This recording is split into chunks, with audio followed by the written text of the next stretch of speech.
A very, very beautiful morning to you, and a warm welcome to the press, reaching you live from the nation's capital, Abuja. I am Olamide Al-Hassan, and today is the 18th day of August 2025, and we sincerely apologize for the late start. So you already know what we do on the press. We give you updates on the weather forecast, and afterwards we take you through the national dailies for you to know what made it to the front page of the headlines. And afterwards, we get to bring you a guest or double guest, of course, to analyze most of the top stories that made it to the front page of our national dailies. And that's also the segment where you get to call in and let your voice be heard and let us know exactly how you feel about most of the stories that made it to the front page. You know, this is people centered, so you're able to also call in and let your voice be heard.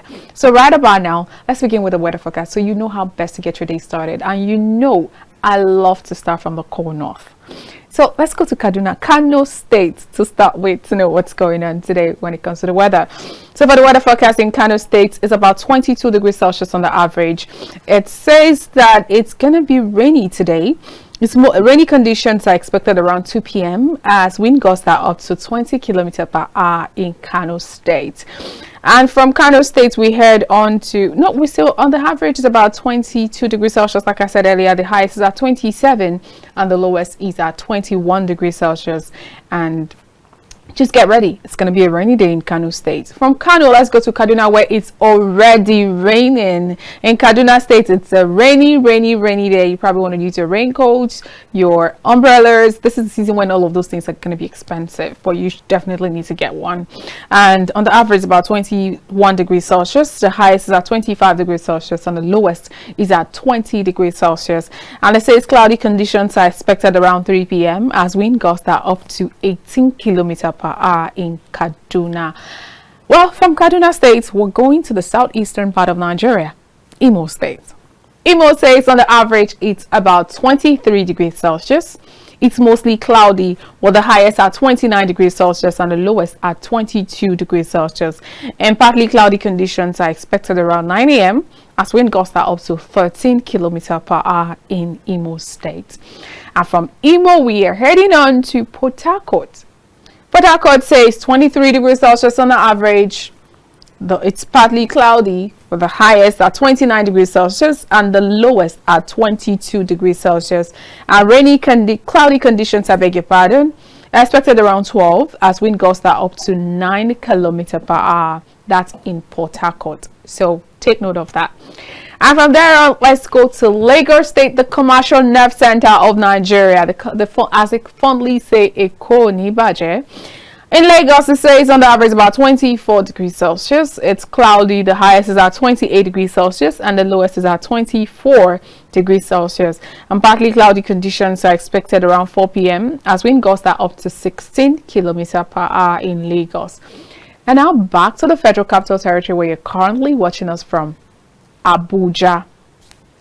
Abuja says on average about 21 degrees Celsius. As you can see, it's currently very cloudy, probably even raining in some parts of Abuja, but the highest is at 27 degrees Celsius and the lowest is at 21 degrees Celsius. And it says rainy conditions are expected around 8 a.m., which means it's already raining at the moment, as wind gusts are up to 24 kilometers per hour. So if you recite, this is the essence of giving you updates on the 6 geopolitical zones in Nigeria, is for you to know, for you to have an idea of what it's going to be like when it comes to the weather, so you know how best to plan. Get yourself started, get your day planned. It's Monday, right? So you probably want to plan your day exclusively because it's Monday. So you have to be very careful. If you have to take your vacuum flags along with you, you need your umbrellas, your rain boots, your raincoats, whatever makes you comfortable. And if you're mobile, you probably still want to stuff these things in your car, because you probably need to still step out of your car at some point. So you probably just want to make sure that you have everything intact. So prepare for your day so you can win today. Well, that's it for the weather forecast. Now it's time to open you up to what made it to the front page of our national dailies, and we'll begin with the Nation newspaper this morning. Let's see what Truth in Defense of Freedom they have in store for us.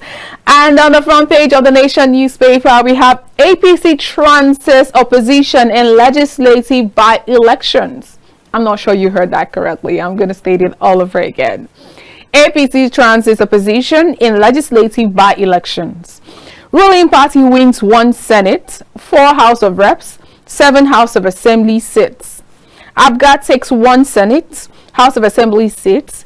NNPP wins in Kano. Did you expect that? I don't think it was going to be a conversation to start with. It was going to be a go thing when it comes to NNPP in Kano. I wasn't surprised. And ADC fails to fly. What does that tell you about the new opposition party? We're going to have that conversation and lots more when our guest gets into the studio. Well, you find more details of that on page 4 and 8 of the Nation newspaper. More stories still on the front page. Major investors eye stakes in insurance sector.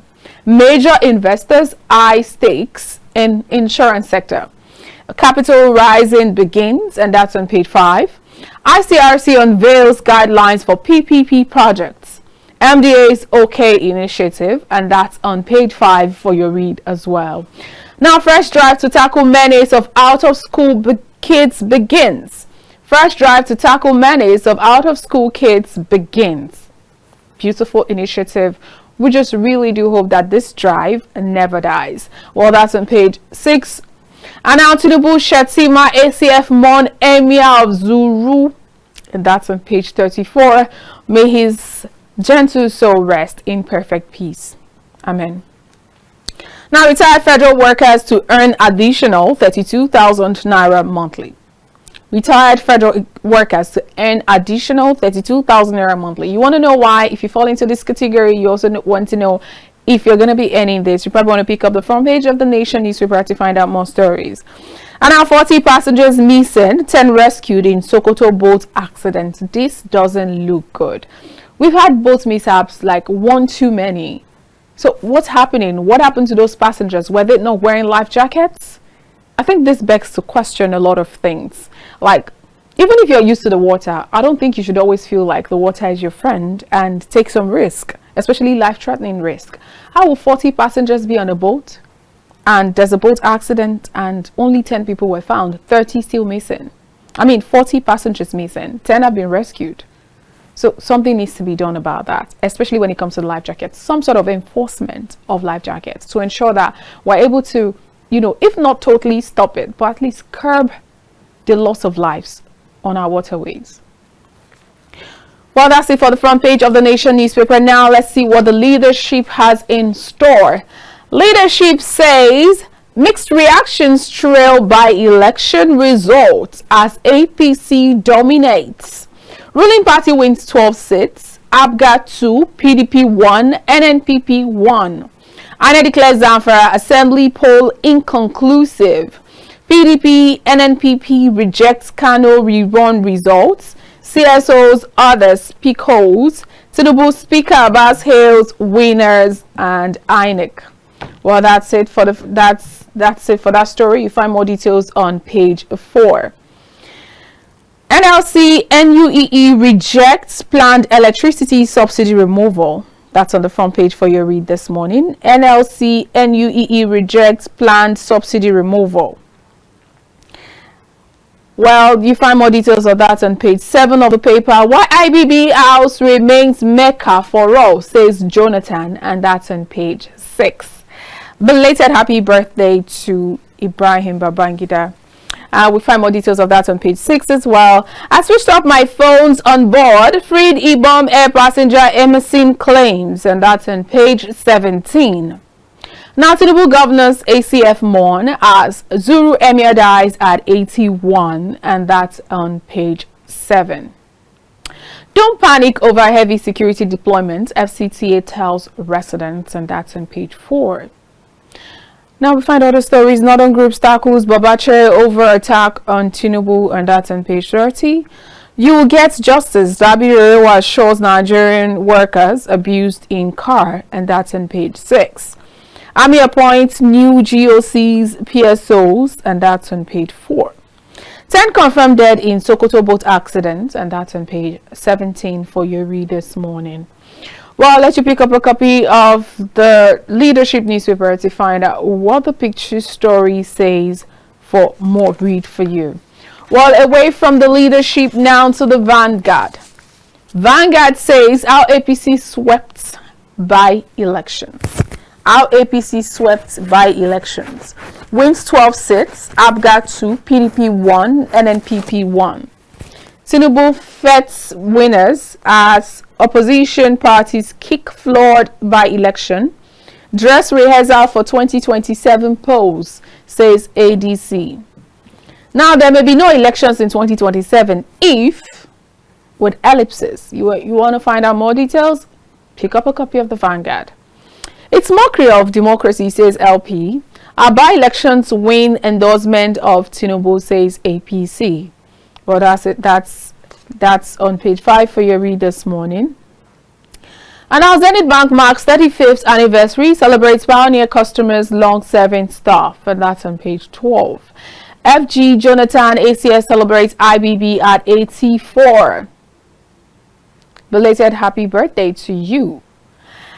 And our insurance industry comes under pressure from rising costs and claims, and that's on page 21 for your read this morning.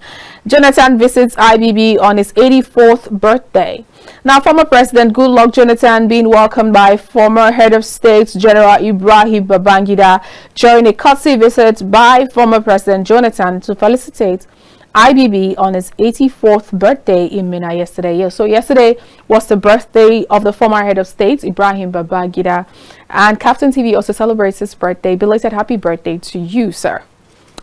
Wishing you many happy returns. And our Nelfund loans will pay fees students are charged. Nelfund loans will pay fees students are charged, coming from Alausa. Zelenskyy rejects territorial concessions as Putin offers security guarantee. That's another major story, and that's on page 13. NLC strike notice. NSITF admits 50% deductions, and that's on page 9. And now let's just take the picture story for the sake of a bit of comic relief. Mr. and Mrs. I told him I'm a married woman, but he won't back off. So he sent an office assistant to deliver an envelope containing dollar notes. I won't return it because I know send a message. That's coming from Mrs. And our Mr. says that's tantamount to a back pass in football, which can sometimes result in a defensive error. Well, I'll let you have that better understanding of what that means on your own. And now let's see what other papers are first. The Matrix now. The Matrix says Knox kudos trail by elections.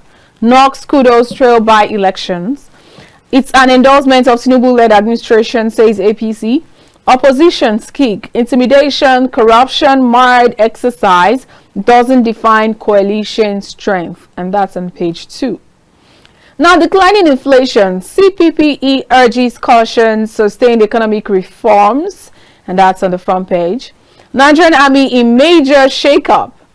Chief of Army Staff to newly appointed officers redouble efforts in fight against terrorism and insurgency. That's on page 3. That's on the front page of the Matrix newspaper for this morning. Now, 3 million naira bribe for bills. 3 million naira bribe for bills allegation. Serap asked EFCC ICPC to probe NAS, and that's also on page 3 for your read. Now, amid newest efforts, dozens fear dead in Sokoto boat mishaps, and that's on page 2. Murik Hills NSA DSS boss over capture of wanted Ansaro terrorists, and that's on page 9 for your read. Otega Kayikumi voted out from BB Niger season 10, and that's on page 21. I only wish for redemption. Comfort Emerson opens up on traumatic Ibom Air ordeal, and that's on page 9. Our sports story now. Arsenal defeats much improved Man United Chelsea Palace in drab draw, and that's on page 22 for your read this morning. And now to the Nigerian Tribune. Nigerian Tribune says by elections, APC consolidates ahead of 2027 race. Win big in Kano, Adamawa. Soludo's Abga shows strength in Anambra. PDP wins Oyo rep seat first time in 18 years.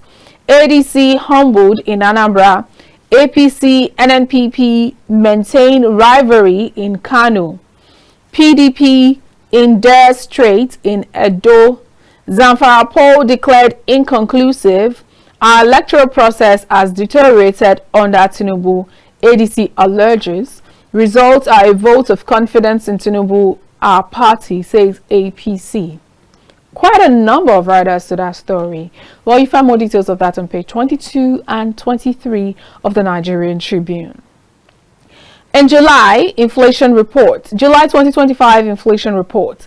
Despite gains, pressures persist, says CPPE. Urges policy mix. Urges policy mix.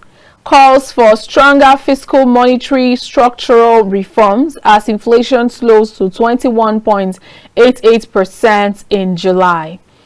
That's on page 6. Estate surveyors orders peak holes in new Lagos Tennessee bill. And that's on page 11. Page 4 for your read this morning. Shake up in Army. Chief of Army Staff redeploys top generals. And that's on page 4. Cyber criminals, EFCC immigration deports dozens of Chinese, Filipinos. And that's on page 3. Customs intercepts containers loaded with 130 million expired pharmaceutical drugs. That is pretty much risky. Because who are those that are going to buy these medications? Nigerians. Who are those to be affected? Nigerians. That is risky. Health hazard.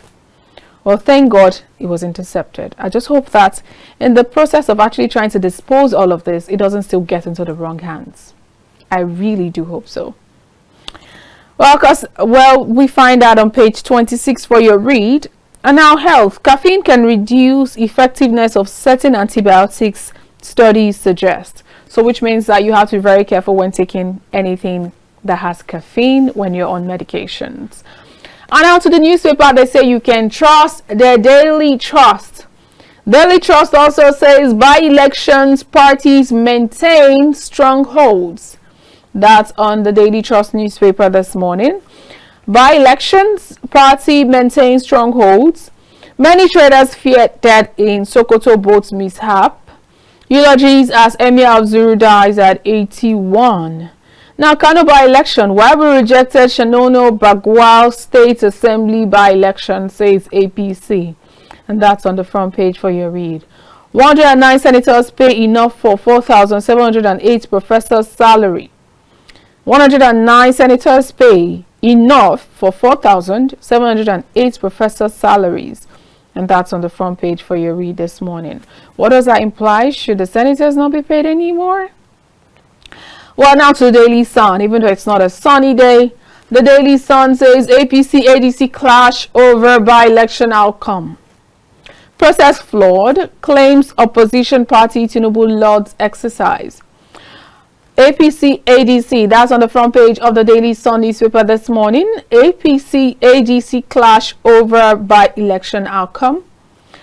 Rider says process flawed, claims opposition party Tinubu Lord's exercise, and that's on page 6. And now 3 million naira bribe for bills. Sarab tells Akpabio Abbas, to refer allegation to anti-graft agencies. 3 million naira bribe for bills. Sarab tells Akpabio Abbas to refer allegation to anti-graft agencies, and that's on page 6. Rivers. August 30 council election sacrosanct, says RSIEC. Ongoing reforms will take education out of wood, says Alausa. Lagos tops federal projects chart with 5 trillion naira in 2 years. Telcos under pressure as NCC cracks down on service failures and weak governance. And that's on the front page of the paper for your read this morning. And now to the Blueprint newspaper. By election as well, more political stories on the blueprint of the newspaper Blueprint newspaper this morning. By election, APC's emphatic victory in 12 states, sign of Yewada's capacity, says Tinubu. Now, party won more seats to seal two-third majority in Senate. ABGA increases to 2. Poll not yardstick for measuring coalition strength, says ADC, and that's on page 6. We're charting new path for lasting education reform, says Alausa. Tinubu, northern governors, others mourn Emir of Zuru's demise at 81. Afro Basket, the Tigers crush Cameroon, zoom into quarterfinal, and that's on page 22 for your read this morning. NIMET forecast 3-day rain, thunderstorms nationwide, 21 communities hit by floods in Potiskum, says NEMA, and that's on the front page for your read this morning. Now, away from the front page of the blueprint, let's head on to the Guardian to see what stories made it to the front page. Now, the Guardian newspaper this morning, it says over 10 banks, insurers risk forced merger in race for new capital. Over 10 banks, insurers risk forced merger in race for new capital, and that's on page 6. SARAP 6 probe of pay to present motions bill. SARAP 6 probe of pay to present motions bills claim, and that's on page 3. Alausa, we're bringing Nigeria's out of school children back to classrooms, and that's on the front page of the paper. Replacing Tinubu with Jonathan, not solution but system overall, says Farotimi, and that's on the front page. Chief of Army Staff reshuffles, appoints new PSOs, GOCs, other commanders, and that's on page 3. Kebbi government announces Zulu monarch's passing in London hospital, and that's on page 9 for your read this morning. By elections, opposition's fragility exposed as APC titans hold with 12 of 16 seats, and that's on page 6 for your read this morning. Now, Afe Babalola canvasses better education sector to check insecurity, and that's on page 7 for your read this morning. EFCC NIS deport 42 cyber criminals, 150 to follow. That's on page 5. And now to other stories. Pensioners deserve a duty of care and prompt payment. That's on page 10 for your read on the front page of the Guardian newspaper for this morning. Now let's take some punchy headlines from the Punch newspaper. The Punch says workers' compensation, FG backtracks as NLC holds grounds. That's on the front page of the Punch newspaper for your read this morning. Workers' compensation, FG backtracks as NLC holds grounds. NSITF moves to avert strike, says AGF will refund workers. NLC leaders meet. Now, APC opposition clash over by-election results in 12 states. Tinubu hails winners. INEC as PDP, NNPP rejects results, threatens lawsuits. That's on page 2. And our shipping crisis delays. Dangote's 3,550 CNG trucks. Shipping crisis delays Dangote's 3,550 CNG trucks, and that's on page 28. Court orders full disclosure of 37 billion naira renovation by National Assembly, and that's on the front page of the paper for your read this morning. Now, what you see here is Nigeria deport 42 convicted Chinese and Philippine cyber criminals, and that's on the front page. That's picture story you find right here. Now, NCPC resumes Israeli pilgrimage with 50% subsidy, and that's on page 16. 2 Nigerians die of suspected poisoning in Libya. That's on page 4 and 5. Now, ICRC issues new PPP guidelines for MDAs, and that's on page 28 for your read this morning. And that's it on the front page of the Punch newspaper. And finally on my desk is This Day newspaper. This Day on this day says by-election results as APC sweeps 12 constituencies, APGA 2, PDP 1, NNPP 1. Elated Tinubu rejoices, hails INEC for hitch-free polls, commends electorate for voting APC. Victory's endorsement of the president's ruling party boast. ADC alleges intimidation, corruption. LP says it's mockery of democracy, travesty of justice. PDP chief dismisses exercise as fraud. That's on page 5. DSS gets kudos over recent major breakthroughs in fight against insecurity. Bago Nega Murik applaud Ajayi-led secret police, and that's on the front page. Now, Tinubu, Atiku, Bago, David Mark rejoice with ex-military leader IBB at 84. That's on page 10 for your read this morning. And the picture story you see is of Zenith Bank as they mark their 35th anniversary in grand style. I just found Voice of Liberty, and I'm not going to go without Voice of Liberty. Now, Voice of Liberty says EFCC recovers billions in refineries turnaround. That's on the front page of Voice of Liberty. EFCC recovers billions in refineries turnaround maintenance fraud. Moves to prosecute ex-NNPCL officials. Now, the caption says the Economic and Financial Crimes Commission has recovered over 5 billion naira and $10 million from contractors and former officials of the Nigerian National Petroleum Company Limited, indicted in the controversial turnaround maintenance of Nigeria's refineries. Now, by-election, Tinubu hails APC's dominance in 12 states. NAS, Serap demands probe into 3 million naira bribe for bill allegation. NDLEA arrests drug kingpin in Delta, seizes $7.8 billion opioids. That's on the front page.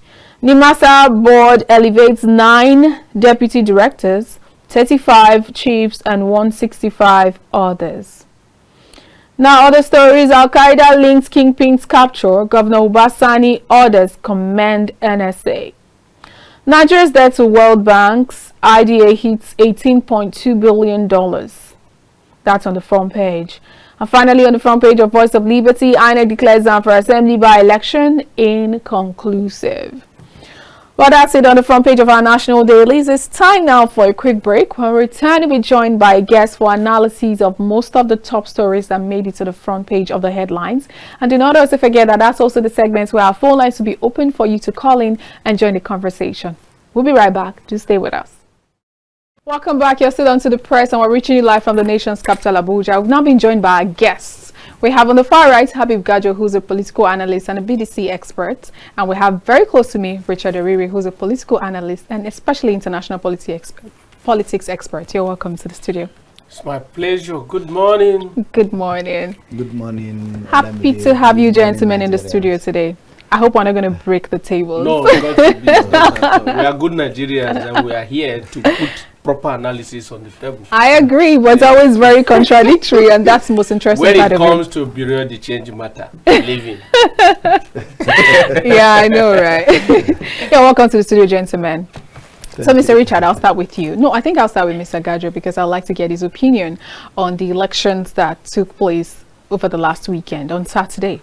You know, we saw a situation where APC took about 12 seats, NNPP took 1, APGA took 2, and PDP also took 1 from the 16 legislative seats. What's your take on that election result? You know, there's been lots of speculations that, oh, this is like a blueprint for 2027. And there are other speculations. The political parties, the ruling party is saying that this is a testament to the fact that the president is doing the right thing. What's your take on that? Well, you know, sometimes the way Nigerians are analyzing elections, it seems like they don't understand what election means. You understand? Mm-hmm. In the sense that, one, APC is in power. You understand? Mm-hmm. In the state they won. NNPP are in power in the state they won. PDP are in power in the state they won. Now, the remaining opposition, they are just starting, they are regrouping, realignment, you understand, and coming together. You know, they pull out, some of them pull out from PDP, some of them pull out from APC, some pull out from Labour Party, you understand. Definitely you have a lopsided results, despite irregularities. You understand? Despite vote buying and so on and so forth that happened, there is a lot of report of vote buying crisis over here and there, declaring election and coming back and say no, there is an error and corrected like a state in Kano. You understand? That happened and so on and so forth. But I really commend the opposition parties, you understand, if they will come together APC don't have people on ground. They don't have voters. They buy votes. You understand? Did you say APC buys votes? Like you're saying that clearly, like you have evidence to prove that? You didn't watch the clip? There is video going around all over the country. You understand? There is vote buying. You understand? There is a Togri and so on and so forth. So many things happen during the election. You understand? But that does not mean, or haven't said that, you understand, the opposition party that are coming up now, you understand, before now and 2027 election, they should put their acts together and face APC to fight APC head on. All right. As they are merging, organizing, and so on. Also, APC will also be sabotaging them. Okay. You understand? And most of the seasonal election and by-elections, normally a state governor wins for the state. It's All right. normal. We understood that since 1999 to date. All right. No state governor loses in Okay. rerun election. All right, Mr. Richard, let's get your thoughts on what you think of this by-election and this victory APC had. And do you think this is truly a blueprint for 2027? And where are the opposition parties like ADC in all of this? Okay. First, I would like to disagree a little with my brother here. I expected that. Who said APC bought votes. Not just that APC bought votes. Tell me which parties, election almost all the political parties involved in this election bought votes. That's what people say, that the highest figure wins. PDP member was caught with over 25.6 million naira. It has been disputed. 25.6 million naira. It was a PDP member. So in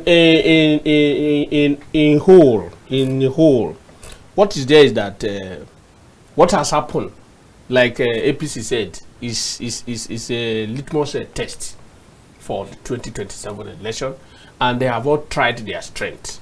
And if you look at what has happened generally, you will see, I heard a lot of Nigerians, analysts, blaming INEC that they are not up to this, and they are not this, they are not that. The fault is not coming from INEC. Now, out of 16 by-election conducted on Saturday, on the 16th of this month, August, APC took 12. And other political parties went with the remaining 4. And that clearly shows, if you look at what has happened, you see that APC had upper hand in states where they have governors. And PDP have upper hand in states where they have governors, except in Adamawa, where APC took the day. Even in the local government that belongs to Alhaji Atiku Abubakar, Ganye local government, is Alhaji Atiku Abubakar's federal constituency. No, Ganye is not a... Ganye is not a particular local government, but it's a ward. No, Ganye is a local government. Ganye state constituency election was what was conducted on Saturday. But that local government and one other local government constitute a federal constituency where Atiku come from. So it's Atiku's territory. And that has happened. If you go to Kano, APC took one, NNPP took one. No, you see, it's not a yardstick to measure. Okay, but Mr. Gajo, please just give us a moment. Let Mr. Richard land on his thoughts. 1999, Obasanjo lost in his gentlemen, we agreed that there was not going to be table breaking today. Tinubu lost his local government. Okay. We understand. Mr. Richard, let him just land. Some governors also. Wait, hold on. Even in this election, the defense minister, Alhaji Atiku Abubakar Badaru, lost his local government, Bakura. You understand? Noted. So it's very clear. It's not something that you will be hammering the winners. All right, Mr. Gajo, please let Mr. The winners Richard has taken the day. Yes. APC have the highest number of elected officials now in the just concluded by-election across Nigeria. But the questions that come after that is, was the election credible? Were there vote buying? It wasn't. Were there vote buying? Yes, is. there were vote buying. Were there were there violence? Yes, in some places there were violence. And if all of this happened, what should we be doing? We have to retrospect. We have to ask ourselves questions. And the blame in most of these things happening during elections in Nigeria, I would take it from in a historical perspective. Okay. And you cannot put the blame on the electoral umpire. But the blame, basically me as a person, I'm pushing the blame to political parties and politicians, the political elites. They are the cause of all of this that is happening. If you look at it, as I said, that I'll take it from a historical perspective. If you look at what happened in 1962, during the enumeration exercise conducted in 1962 after independence, and that enumeration exercise was conducted basically to enable those in government at that time to allocate parliamentary seats to the different geopolitical zones in Nigeria.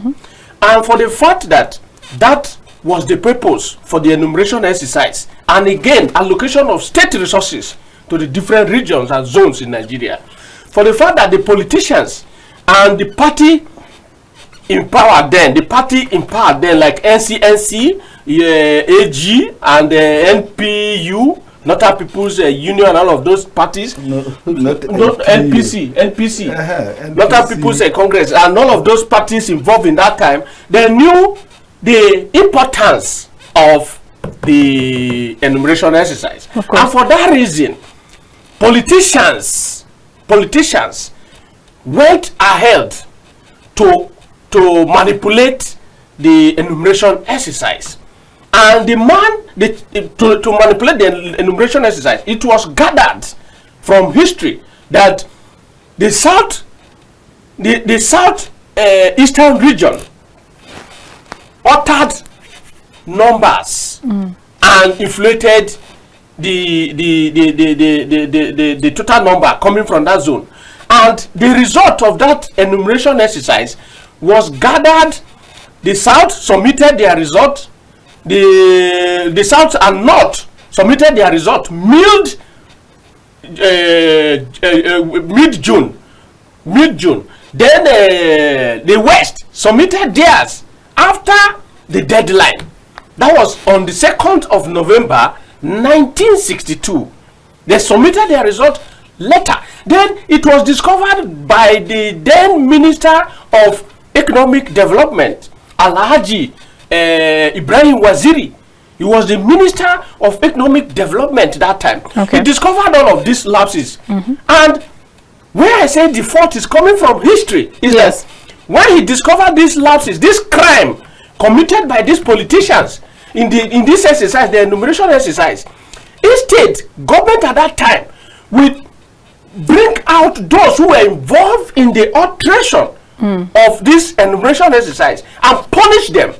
He didn't do that. And what he did... So that gave room for more. Yeah, that gave room for more. He didn't do that to punish those who were involved. There are enumeration exercise officers. And there are politicians who were marked as the ones who influenced that inflation of result of the enumeration exercise. He didn't do that to punish them. But what he did was to say, okay, if this has happened against the North, because it was the West and the East, the Western region and the Eastern region that manipulated the enumeration exercise. When he got all of this information and he saw it live, clear, what he did was to say, okay, there will be another round, second round of this exercise, which he put in November 1963 to give edge, to give upper hand again to the North. And that was when North came to their realization that if these people can alter results of the enumeration exercise, which we can do. So for the fact that he was in charge of that exercise as the Minister of Economic Development, he has to give another time for another enumeration in 1963, which happened And because of of what all that has happened, it causes a lot of crisis across Nigeria. And during that 1964 general election, because of all of this that happened from the elimination exercise, there was different. I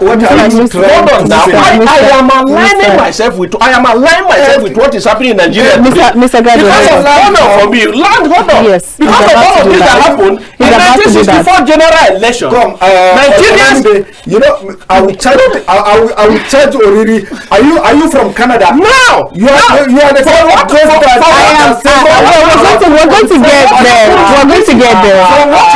From what happened from the alteration of this result of the enumeration exercise, that 1964 general election, majority of Nigerians argued that it was not credible because there was crisis already, the violence erupted in the 1964 election, a result manipulation in the election. So politicians came together to say, this party will accuse this party of rigging election, this party will accuse this party of rigging election. That was what brought the military to say, none of you won the election in 1964, so you have no eligibility to say you won the election. And that was what made the military to strike in 1966. Now, like what is happening in this country now, we can see it from history. We can see it from history. That politicians, they are the reason that we are having that democracy is not being respected. And for the fact that this is happening today, we cannot. Democracy is being respected. Democracy is not being respected. Mr. Gajo, a result of elections. Mr. Richard, Mr. Gajo, let's have an understanding here. Mr. Gajo, please hold on. Just a minute. Mr. Gajo, just a minute. Mr. Gajo, just a minute. You're going to have your say. I just want us to have an agreement. Mr. Gajo, give me a minute or the studio is going to mute your mic. I agree with you. Mr. Gajo, Mr. Richard. It's historical. There is no in electoral processes in Nigeria is historical. That is what I have. Could you please mute your mic and let's Mr. Richard, the coup of Mr. Richard 1966 to what is happening now, it has not. It's politicians that made the 1966 coup. Gentlemen. Military. Gentlemen, when you conduct an election and this party say that this party they don't win an election, Mr. Richard. Let's have a civil conversation. Gentlemen, Mr. Richard, these people committed crime. Committed crime. I think we should go on a quick break. When we return, the conversations continue. Please stay with us. Welcome back, viewers. It's been an interesting session and we just had to take that break so we can calm the energy down a little, so we can have a smooth conversation, so you can hear us and we can also hear them. Welcome back, gentlemen. I'm glad you're a bit calm now. So let's get back to the conversation as we're heading. Give him a glass of water to drink. That's absolutely fine. We'll do that. So we're talking about political parties. You know, you took us back to history in the 90s, 60s, and talked about how political parties have had one or two reasons, the reason why we have this, you know, political crisis till date. Now let's talk about the terror tag. Would you say we are truly acting like those political parties that have been mentioned, the PDP and the APC, are truly acting like terrorist organizations? Judging by some of these things that we still see till date, even as of Saturday, there was still vote buying, there was still violence in the elections, because those are the pointers that made that judgment come out. Okay, let's take Mr. Gajo first. Well, first of all, it's wrong, and it's unacceptable for a mere maybe magistrate court or a high court in Canada, you understand, to sit and call our political parties as a terrorist organization. You understand? Parties that were elected and became and formed a government from 1999 to date. You understand? And they are not military.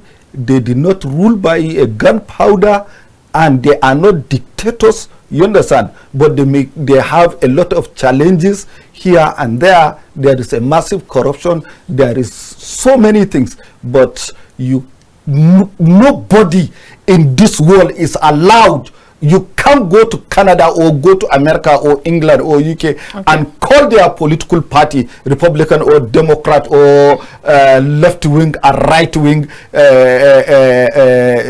as a terrorist organization. Right. No, you can't do that. It's unacceptable. So the Minister of Foreign Affairs and Nigerian government should take a decisive diplomatic role with Canada. Right. Let them call our ambassador and send back their ambassador. Let us cut ties with them. Look at what they did to our to our military. It's unfair. We will not sit down. We will not wait or look at a foreign country calling us a terrorist. You understand? Calling our democratic institution as terrorist. You understand? It's unacceptable. We have laws in Nigeria. We have everything in Nigeria. So they should not think that Canada is a third world country. In just 1980, they were a third world country. China was a third world country in 1990. So because we are still growing, does not warrant any useless court in outside Nigeria to tag us as a terrorist country. It's unacceptable. We will not accept that. The federal government and the foreign affairs minister or foreign affairs ministry should take decisive action. If we sanction Canada. Okay, all right, Mr. Richard, let's get your thoughts on that. Do you think that they're just casting aspersion on Nigeria, the giants of Africa, or we're actually working in that light when it comes to those political parties? In democracy, what we see in democracy is a process.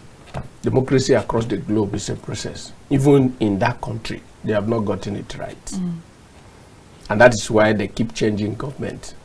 And it's not just one person that have been their president.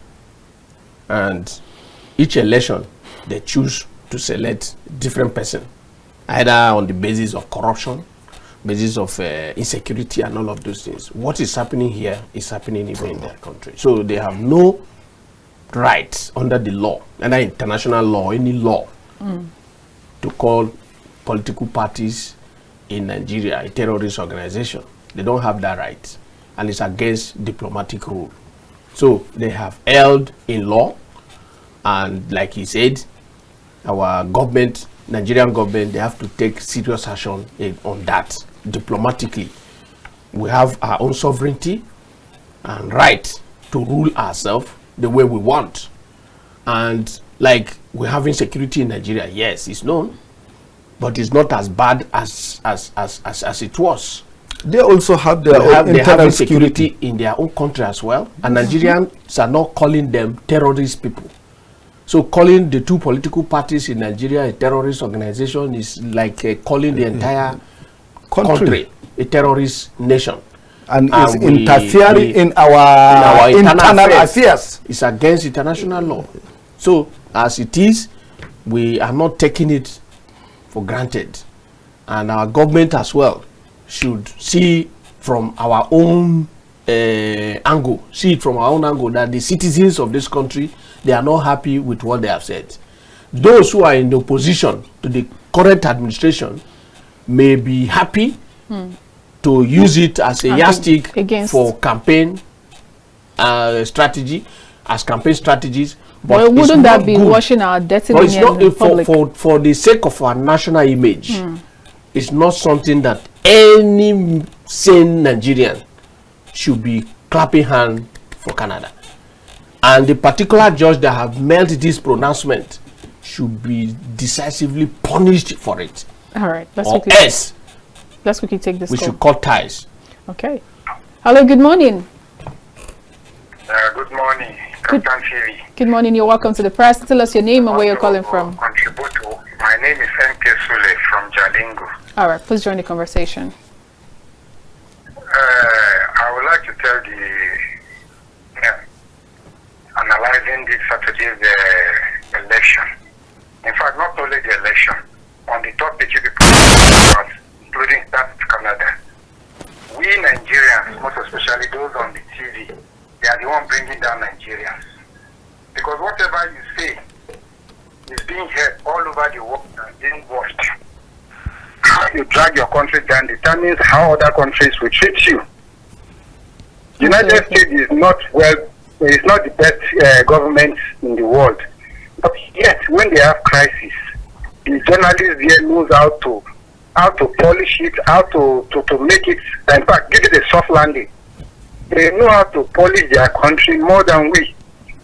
But in Nigeria, any small thing that is in a very small location, you will amplify it as if it is general to the whole Nigerians. And that is what is bringing us down. And that's why Canada is telling us that we are a terrorist state, which is very bad. Now, coming down to the election, 16 local government, 16 states participated in the, yes, APC 112, the other party shared the remaining ones. How these things were done, they won it, they didn't want it. Once INEC pronounced, we journalists, we analyzers, we shouldn't take down the country anymore. Rather, let the person that this thing affects, the candidate that it affects, let him take up the matter if he feels aggrieved. We cannot cry more than the bereaved. Thank you very much. Thank you so much for your contribution. We really appreciate it. All right, gentlemen. Let's quickly talk about what happened let's quickly talk about the reason why the NSA is being held at the moment. There's a story that says Al-Qaeda linked kingpins capture. Governor Obasani orders commended the NSA. What do you think of the capture of the Ansar terrorists? Who would you give so much credence and credits to? Mr. Gajo, let's start with you. Well, I will give them credit. They have done what they have been paid to do. You understand? Okay. Whether credit or no credit, Nigeria need to be safe. You see, we have a lot of terrorist organization in Nigeria. We have, though you can't put bandit on that line, but you have Al-Qaeda, Boko Haram, ISWAP, what they call them, Ansars, Lakurawas, Mahmudawas, and so on. Many of them are, all these ones are terrorist organizations. You understand? Those gunmen and bandits are just, they are criminals who are up to a task of kidnapping people and collecting ransom and releasing some and killing some. You understand? Normally they can't be perfect because illegality and criminality will never be perfect. You understand? So those two need to be dealt with. But taking these kingpins, it is like cutting the root of the terrorist organization in Nigeria. Do you think that will end terrorism? In the sense that the man that was arrested, you understand, he was called Amir. You understand? And Amir is like a leader who has followers, and those followers believe in him. Whatever he says is final. He is the supplier of funds, arms, information, and so on and so forth. You understand? And he is also has an affiliate like ISIS, Al-Qaeda, and other who has a link direct with him. You understand? So that link now has been cut off. Okay. You understand? So the chain of command has been cut off. The chain of supply has been cut off. The chain of information, you understand, and mobilization of illegal arms and guns running has been cut off because the kingpins has been taken up. You understand? Now, what the military and police or the security agencies need to do is to go in and stabilize those regions that, or those territories that those ISWAP have, what they call them, ISWAP and other Boko Haram has dominated. You understand? Let them free the areas. Right. For example, the reason why I gave that example in order for our viewers to understand. You see, this one, terrorists are on the mission to kill. You understand? They are on the mission to destroy. They are on the mission to conquer. They are on the mission to dominate. While the other ones are looking for money. You understand? They are on a business. For example, now, like those Boko Haram girls that were kidnapped, yes, most of them are being lost. Like the one, for example, despite they were given money, they still held, ISWAP still held Leah Sharibu. Leah Sharibu is still with them because of what? Because of one they are fighting a particular cause. Yes, I understand. You understand? Absolutely. So taking those Amir and his cabinet, yes, I think is a step in the right direction. Okay. 100%. Mr. Richard, let's get your thought. Do you think this could probably bring an end to terrorism in sight? Yes. First and foremost, I would like to commend the Nigerian DSS and the NSA in collaboration with the National Security Advisor's Office that is coordinating this whole exercise.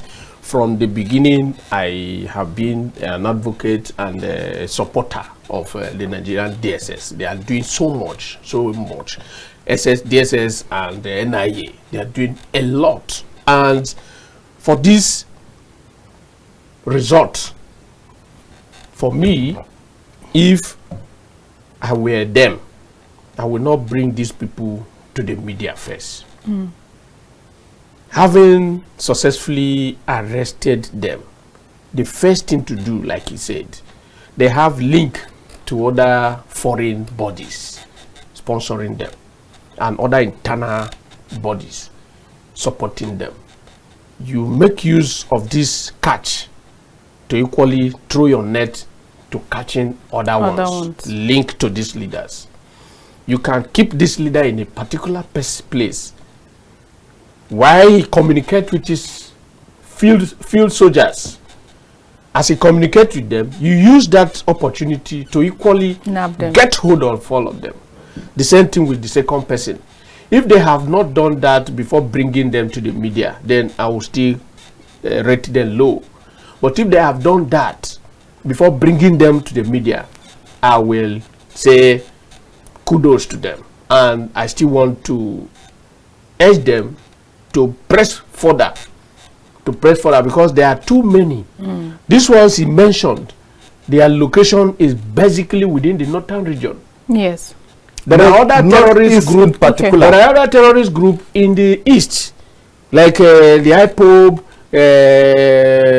ACN and all of those ones. There's other ones that one man called Igbo is equally training and nurturing within the southwest. So they are all over. In the middle belt as well, there are too many other ones coming up through court activities and other things, which are the ones that are basically for money making because of poverty. So they should take it holistically. And like I said, if they have not done that, then the professional job wasn't done well. But if they have done that, then they have done seriously well. I wish we could dwell on that so much, but because of our time, let's quickly dive into what happened and the expectation of today, Monday. I just want to chip in. You see, during Muhammadu Buhari's regime, when he took over from Jonathan, it was only Boko Haram. We were shouting loud that don't allow these people to expand, because we will have a multiple front. And here we are, today, lots of the Nigerian security agencies are fighting multiple front, and there was a certain time they said they are overwhelmed. So God help us. Thank you so much for that contribution. Let's quickly talk about what's happening with Ukraine, Russia, and the United States. Now, we see conversations around Putin keeping those territories that he has, conquered already in the name of security guarantee for Ukraine. And we see also another conversation around any touch on Ukraine now is a touch on NATO. Do you think that this conversation or this kind of agreement is going to be something that Zelensky is going to accept today, even as he heads to the United States? Let's get your thoughts on that. Let's start with you, Mr. Richard. The discussion today generally centered on the security, national security and international security, and the issue of Ukraine and Russia is key in the international arena. Yes. After Ukraine, then we went to Israel, and Israel and the Hamas group. So Ukraine is an ideological fight between the NATO group and the socialist country led by Russia, lost by Russia. As it is, Zelensky is not alone in this fight. Zelensky is in the midst of the entire nation, and America, US, they are part of it, and the whole NATO nations, they are strongly behind Ukraine. And for this meeting today, I don't see Zelensky accepting the so-called diplomatic agreement that the Russian people are putting on the table, because to allow Russia take any part of Ukraine, it will be very difficult. To be very, very difficult. It's an ideological fight, and for that reason, Russia, NATO, the whole smaller countries within that region, they are watching what is going on. The fight between Russia and NATO nation, not Russia and Ukraine, is between Russia and NATO nation. That is the fight. So it's and once Russia succeeds, other smaller countries within that region will see Russia as the best bride to see that is their friend. But if NATO through Zelensky succeeds, other smaller countries, you see them joining democracy to say is the best form of government that can protect them. But if Russia succeeds, then NATO and democracy within that region will equally fail. That is why I say it's ideological. It has already failed. In fact, it's an ideological fight. So the whole NATO nation, they will not agree with Russia. And America through Trump is equally, they are equally watching them. And Trump, that have seen clearly from the body language of NATO nations, as no NATO, the whole NATO nations, they are resting under the umbrella of American security. But now America is trying to be they have singled themselves out. But NATO nations, they are watching America, and America will not take any decision outside the general decision of NATO. Okay, let's get your thoughts, Mr. Gadru. I'm surprised. I think my friend Oriri did not go through the history. You see, when Vladimir Putin, when Trump invited Putin to Alaska, people thought that is something that Putin will come and make noise. You understand? Not knowing that. Cut you off. Not knowing that America is the problem. Is, you see, when Berlin Wall fall, you understand, the East Germany and the USSR, the fall of USSR, 1991, Soviet Union. There is just 2 minutes. Yes, in 2 minutes there is a demarcation. You understand? NATO, North Atlantic, North Europeans cannot encroach eastward of Russia. You understand? Everybody should stay in their own boundary.